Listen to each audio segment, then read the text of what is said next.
मंगलवार को जमशेदपुर में संविधान बचाओ वक्फ बचाओ कार्यक्रम का होगा आयोजन। वक्फ कानून में हुए मदाखलत के खिलाफ 27 मई मंगलवार को मानगो जवाहर नगर शाही गार्डन में संविधान बचाओ वक्फ बचाओ कार्यक्रम का आयोजन शाम 4 बजे से किया जाए। कार्यक्रम की ज्यादा जानकारी देते हुए आयोजनकर्ता काशिफ सिद्दीकी ने बताया कि इस प्रोग्राम में बिहार, बंगाल, झारखंड, उड़ीसा के अमीर शरीयत अहमद वली फैसल रहमानी साहिब मुख्य रूप से मौजूद रहेंगे। ये आइन बचाओ के ताल्लुक़ से शहर जमशेदपुर में ये प्रोग्राम हो रहा है, जिसकी तफसील आपके सामने आ गई कि कौन कौन इसमें मेहमान होंगे।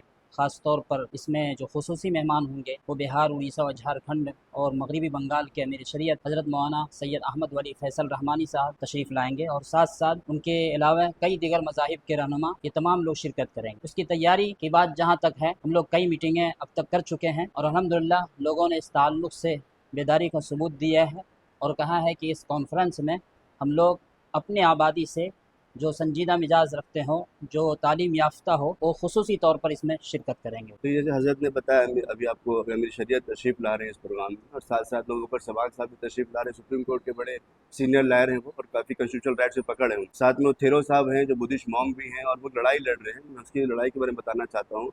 1949 का एक एक्ट है, BT act, Buddhist temple act. वो एक्ट ये है जिस तरह से हम आज परेशानी में फंसे, वो उस दौर से वो 70 सालों से गुजर। उस एक्ट में ये मेंशन किया है कि ज़मीन आपकी है, बुद्धिस्टों का वहाँ पर टेम्पल है, लेकिन वहाँ पर हिंदू हजरात जो हैं, जो गैर मजहब के लोग हैं, वो भी उसमें बराबर के हिस्सेदार होंगे। तो वो जो लड़ाई हम लड़ना शुरू कर रहे हैं, वो लड़ाई को लड़ रहे हैं। इसलिए उनके दर्द को बांटने के लिए, उनको पार्टिसिपेशन देने के लिए, उनको मदद करने की, उनसे मदद लेने के लिए हम उनको ही बुला रहे हैं। और सिख समाज के लोग भी मुसलमानों के साथ, दलितों के साथ और भाईचारा बनाने के लिए कोशिश कर रहे हैं। और साथ में हमारे साथ जो मेन स्पीकर हैं फैसल रहमानी साहब, जो मेरी शरीयत हैं, वो तशरीफ़ ला रहे हैं। मकसद हमारा ये है कि इस नोयत के प्रोग्राम पहले भी हो चुके, जैसे मुश्ताक साहब ने आपसे फरमाया हज़रत ने, ये प्रोग्राम जो तहरीक शुरू हुई हमारी दिल्ली से, वो तहरीक चल आगे बढ़ रही है। लेकिन अक्सर ये देखा जा रहा है कि जो हमारे जो लोग हैं, युवा हैं और जो इंटेलेक्चुअल हैं, उनको अभी तक ये बात समझ में नहीं आई है।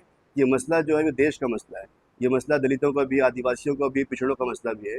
और एक बात मैं आपके माध्यम से पहुँचाना चाहता हूँ कि आज देश में जितने स्कूल हैं, अब अलीगढ़ मुस्लिम यूनिवर्सिटी का नाम आप ले लीजिए, जामिया इस्लामिया का ले लीजिए, आप पॉलिटेक्निक का नाम ले लीजिए, जितने स्कूल हैं, जो मदरसे हैं, वहाँ से इंटेलेक्चुअल पैदा जो हो रहे हैं हमारे, या अभी अलीगढ़ मुस्लिम यूनिवर्सिटी का मामला आप ले लें, तो वहाँ पर कौन लोग पढ़ रहे हैं? अलीगढ़ पॉलिटेक्निक में कौन लोग पढ़ रहे हैं? तो वक्फ की ज़मीन पर जो तामीर की हुई इमारतें हमारी हैं, जो मदरसे हैं, जो इंस्टीट्यूशनल हैं, उसमें 50% ज़ायद नॉन मुस्लिम हज़रात भी पढ़। तो इसका फ़ायदा वक्फ की ज़मीनों से फ़ायदा पूरे देश को हो रहा है, पूरे मुल्क को हो रहा है। और यहाँ से निकलने वाले जो अफराद हैं, पूरे मुल्क में, पूरे देश में जाकर और बैरूनी मुल्क में जाकर भी अपनी जो है कंट्रीब्यूशन दे रहे हैं इंडिया को प्रोवाइड करने के लिए, इंडियन नेशन बनाने। तो नेशन बिल्डिंग में भी हमारा रोल रहा है, वक्फ का रोल रहा है।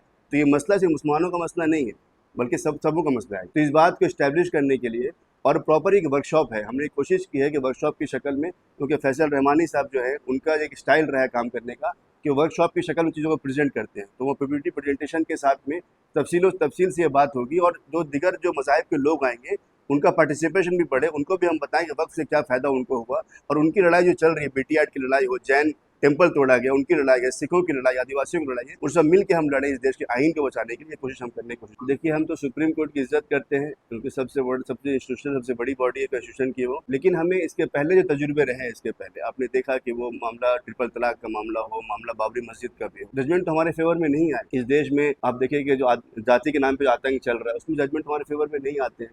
तो हम की इज्जत करते हैं, एहतराम करते हैं। हम तो मुतालबा भी कर रहे हैं, लड़ाई भी हम लड़ रहे हैं, वहाँ पर लड़ाई भी लड़ी जा रही है, सब कुछ हो रहा है। लेकिन उसके बावजूद भी हमारा ही मानना है कि हो सकता है कि सुप्रीम कोर्ट एक तरफा फैसला फिर करे।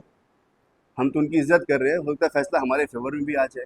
लेकिन अगर फैसला हमारे फेवर में नहीं आता है, तो हम इस बात के लिए तैयार है कि हज़रत ने कहा कि हम किसी भी हद तो जाने को तैयार हैं। तो लड़ाई की शुरुआत हो चुकी है, और हम कोशिश हमारी ये है कि हम सब मिलकर इस लड़ाई को लड़ने की कोशिश करें, लड़ाई को बड़ा बनाएंगे इंशाअल्लाह।